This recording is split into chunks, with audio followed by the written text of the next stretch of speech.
ఇది ప్రాపర్టీ. ఈ road కానుకొని first bit ఉంటుంది ప్రాపర్టీ అంతా. కాను ఇంకా మిగతా కల్టివేషన్ చేసి ఉంటుంది, కాటన్ కూడా వేసి ఉంటుంది ప్రాపర్టీలో. 66 ఎకరాల ప్రాపర్టీ చుట్టూ మొత్తం. ఇక్కడ నుండి మనకు అక్కడ చెట్టు కనిపిస్తుందా లాస్ట్లో, అక్కడ చెట్టు వరకు ఈ పానది ఫేసింగ్ అనుకొని ఇక్కడ నుండి మనకి ఎదురుగా డెడ్ ఎండ్ వెళ్ళిపోతే ఆ చెట్టు ఉంది కదా పొడుగు చిన్న చెట్టు, అక్కడ వరకు వస్తుంది మనకి.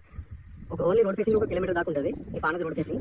బీటీ రోడ్ ఇక్కడ నుంచి జస్ట్ మనకి 300 మీటర్స్ ఉంటుంది. 200-300 మీటర్స్లో మనకి బీటీ రోడ్ ఉంటుంది. బీటీ రోడ్ కూడా అటాచ్ అయి ఉంటుంది ప్రాపర్టీ సైడ్ నుండి.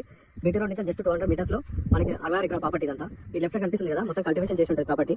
ఒక 10 గుంటలు 15 గుంటలు 10 ఎకరాలు 20 ఎకరాలు మనకు వితౌట్ కల్టివేషన్, మిగతా అంతా కల్టివేషన్లో ఉంటుంది. మొత్తం రెడ్ సాయిల్ ఒక 20 ఎకరాలు అంతా మిక్స్డ్ సాయిల్ ఉంటుంది. మనకి మండలం నుండి ఈ ప్రాపర్టీ వరకు 6 కిలోమీటర్లు ఉంటుంది. హైదరాబాద్ నుండి 110 కిలోమీటర్స్ ఉంటుంది ప్రాపర్టీ వరకు. హన్మకొండ నుండి 75 కిలోమీటర్స్ ఉంటుంది. మొత్తం కల్టివేషన్ చేసి ఉంటుంది ప్రాపర్టీ. ఇక్కడ నుంచి అక్కడ దాకా కొంచెం ప్లేన్ ఉంటుంది, మిగతా అంతా కల్టివేషన్లో ఉంటుంది. సీల్డ్ డాక్యుమెంట్ రైతు బంధు పడుతుంది. మొత్తం 63 ఎకరాలకు ఓన్లీ 3 ఓనర్స్. అక్కడ కనిపిస్తుంది కదా, అక్కడ కల్టివేషన్ చేసింది ఇదంతా ప్రాపర్టీ. ఇందులోకి వెళ్ళి మనకు 30 ఎకరాలు ఏమన్నా 10 ఎకరాలు ఏమన్నా ఇస్తాడు. పెద్ద ప్రాపర్టీ కావాలనుకున్న వాళ్ళు, ఇంట్రెస్ట్ ఉన్న వాళ్ళు కాంటాక్ట్ అవ్వండి. చుట్టుపక్కల మొత్తం కల్టివేషన్ ప్రాపర్టీసే. ఓకే, ఇటు ఆపోజిట్లో కూడా మొత్తం మనకి కాను, అటు ముందుకు పోతే వరి పొలాలు ఉంటాయి, అటు రైట్ సైడ్ కూడా డైరీ ఫామ్ వరి పొలాలు ఉంటాయి. ప్లేన్ ఉంటుంది, ల్యాండ్ మొత్తం ఒక లెవెల్ ఉంటుంది.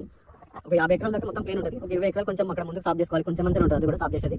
మొత్తం కల్టివేషన్ ఉంది ఆల్మోస్ట్ ప్రాపర్టీ అంతా. రిజిస్ట్రేషన్ అయిపోయి పట్టా పాస్బుక్లు ఇవన్నీ పట్టా పాస్బుక్లు ఉన్నాయి. Measurement documents everything is clear property. ఇది ల్యాండ్.